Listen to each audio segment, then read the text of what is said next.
অনেক আপুরাই আমার কাছে জানতে চাও রিমিশা আই কন্ট্যাক্ট কত বছর বয়স থেকে করেছে। তাছাড়া রিমিশা আই কন্ট্যাক্ট করে কিনা সেটাও অনেকের প্রশ্ন। প্রথমেই আমি বলে নিচ্ছি আই কন্ট্যাক্ট বলতে আমরা কি বুঝি। জন্মের পর 4-5 মাস বয়স থেকেই বাচ্চারা তাদের বাবা মা এবং আত্মীয় স্বজনদের সাথে চোখে চোখ রেখে খেলা করে। এর মানে আপনি যখন ছোট বাচ্চাটাকে ডাক দিবেন সে আপনার চোখের দিকে তাকাবে এবং একটু হাসি দিয়ে দিবে।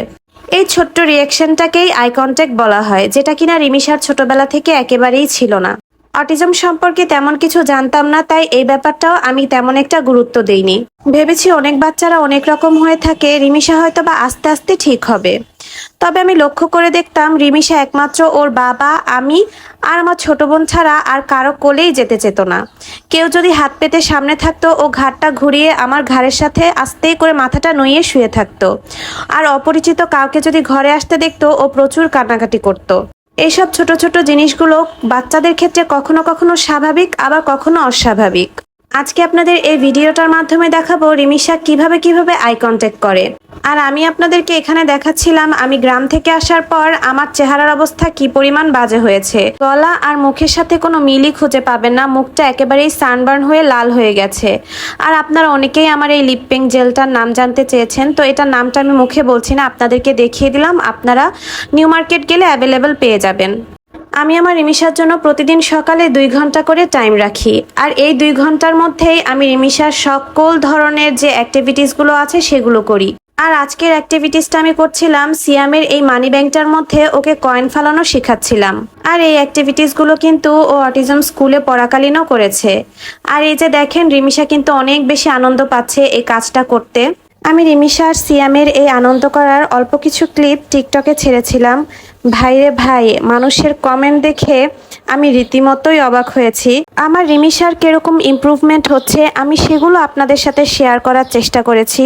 সিয়াম তো একটা নর্মাল বাচ্চা, ও একটা গালে চুমু দেওয়া বা এই টাইপের খেলাগুলো এগুলো তো ও হরহামেশাই পারে। কিন্তু রিমিশা এইসব খেলাগুলো বা গালে একটা চুমু দেওয়ার কথা বোঝা, এগুলো আমি ওকে বোঝানোর চেষ্টা করছি। আর মানুষকে দেখাচ্ছি যে না, চেষ্টা করলে একটা অবুঝ বাচ্চাকেও বোঝানো সম্ভব। আমি রিমিশার সাথে যে কয়টা অ্যাক্টিভিটিস করেছি সিয়ামের সাথেও আমি সেম খেলাগুলোই খেলেছি। তবে আমি রিমিশাকে একটা চুমু দিলাম, সিয়ামকে দিলাম না, এগুলো নিয়ে না, ছোট ছোট বিষয়গুলো নিয়ে আপনারা এত মাথা ঘামাবেন না। আমার ছেলেকে কি আমার চাইতে আপনারা বেশি ভালোবাসেন বলেন? আর এই যে কথা বলছিলাম আই কন্ট্যাক্টের কথা, রিমিশা কিন্তু মার্শাল্লাহ এখন অল্প স্বল্প আই কন্ট্যাক্ট করে। যদিও ওর 7-8 বছর পর্যন্ত কোনো আই কন্ট্যাক্ট ছিল না, এখন আলহামদুলিল্লাহ একটু একটু আই কন্ট্যাক্ট করে, আমার দিকে তাকায়, ডাক দিলে ইশারা দিলে ও বুঝতে পারে। তাছাড়া এই যে আমি বলেছি আমাকে একটা চুমু দাও, ও একটা জায়গায় আমাকে 5টা দিয়েছে মার্শাল্লাহ। আমার মাথা আবার হাতিয়ে আমাকে আদরও করে দিয়েছে, কথা বুঝে। আমার এর চাইতে বেশি আর কিছুই লাগবে না। যাদের ঘরে এরকম বাচ্চা আছে তারা কখনোই হাল ছাড়বেন না। মাঠ থেকে বড় স্কুল আর থেরাপি কিছুই নেই, মা যা শিখাবে সেটাই বড় স্কুল, সেটাই বড় থেরাপি। আমি বলছি না রিমিশা অনেক কিছু শিখে গেছে বা অনেক কিছু বুঝে ফেলেছে, তবে এরকম ছোট ছোট জিনিসগুলো আমার কাছে অনেক বেশি অবাক করে যে ও কথাগুলো এখন বুঝতে পারে, যেগুলো ও ছোটবেলায় মোটেও বুঝতো না। আর আপনারা যারা বলছেন ছেলেকে এত অবহেলা কেন, ওকে একটু আদর করলেও তো পারতেন। আবার কি একজন তো কমেন্ট করেছে ছেলেকে পাশে রেখে কেন মেয়েকে আদর করতে হবে। এখন আমি কি আমার ছেলেকে ঘর থেকে বের করে দিয়ে তারপরে রিমিশাকে আদর করব? এটা কেমন কথা? আপনারা কি জানেন এই টাইপের বাচ্চাগুলিকে ঘরে দরজা লক করে তারপরে ওদের সাথে এরকম টাইম স্পেন্ড করতে হয়? ওদের আশেপাশে যদি কোনো ডিস্ট্র্যাকশনের জিনিস থাকে তাহলে ওদের আই কন্ট্যাক্ট আসে না, বা যেই কাজটার জন্য আমি ওর সাথে 2 ঘন্টা ব্যয় করছি সেটা একেবারেই বৃথা হবে। তবে আমি আমার ছেলেকে কখনোই বাইরে রেখে আমি ওকে দরজা লাগিয়ে কখনোই থেরাপি দেই না, বা কখনোই ওর সাথে টাইম কাটাই না। আমি সবসময় সিএমকে সাথে রাখি, ও আমাকে ডিস্টার্ব করলে করুক, ওর বোনের সাথে ও একটু আনন্দ পাক। আর এই তো বাচ্চা কাচ্চাদের সাথে সময় কাটিয়ে ঘরটার গুছ করে এখন আমি চলে আসছি বিকালে রান্না বান্না করতে। আজকে আমি রান্না করব অ্যাঙ্কারের ডাল, আর এটা আমি আগামীকাল সকালে রুটি দিয়ে খাওয়ার জন্য রান্না করছিলাম, পাশাপাশি রাতেও একটু খেয়ে ফেলবে ডাল হিসাবে। তো প্রথমে আমি জিরা একটু ফোড়ন দিয়ে নিয়েছি, আর সাথে একটু শুকনা মরিচ আর পেঁয়াজ ভেজে নিয়েছি। এরপরে সেদ্ধ করা ডালটা দিয়ে দিয়েছি।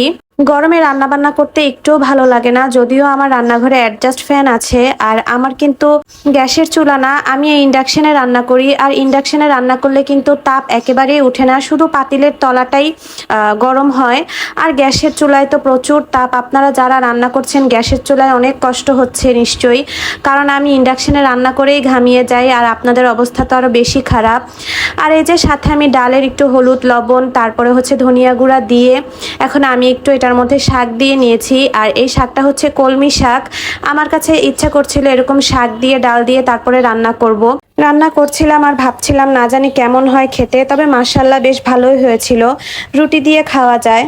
আর সাথে আমি রান্না করব শোল মাছ। আমাদের গ্রাম থেকে যে শোল মাছগুলো এনেছিল সেগুলোর থেকে বড় বড় পিস আমি যখন আমার আব্বু এসেছিল রান্না করে ফেলেছি। আর এখন অল্প কিছু ছোট ছোট মাছই বাকি ছিল। আর আমার ওরকম ছোট মাছ ওভাবে রান্না করতে ভালো লাগে না, তাই ছোট মাছগুলোকে আমি আরো ছোট ছোট করে কেটে নিয়েছি। এগুলোকে এখন আমি গরুর মাংসতে যেরকম গরম মশলা দিয়ে রান্না করে সেম ওই প্রসেসেই রান্না করব। তবে দুঃখের বিষয় রান্নার শেষের ক্লিপটা আমার দিতে একটুও মনে নেই। আর সাথে আমি রান্না করেছিলাম কলমি শাক দিয়ে আলু দিয়ে। আজকের ভিডিওটা এতটুকুই। আল্লাহ হাফেজ।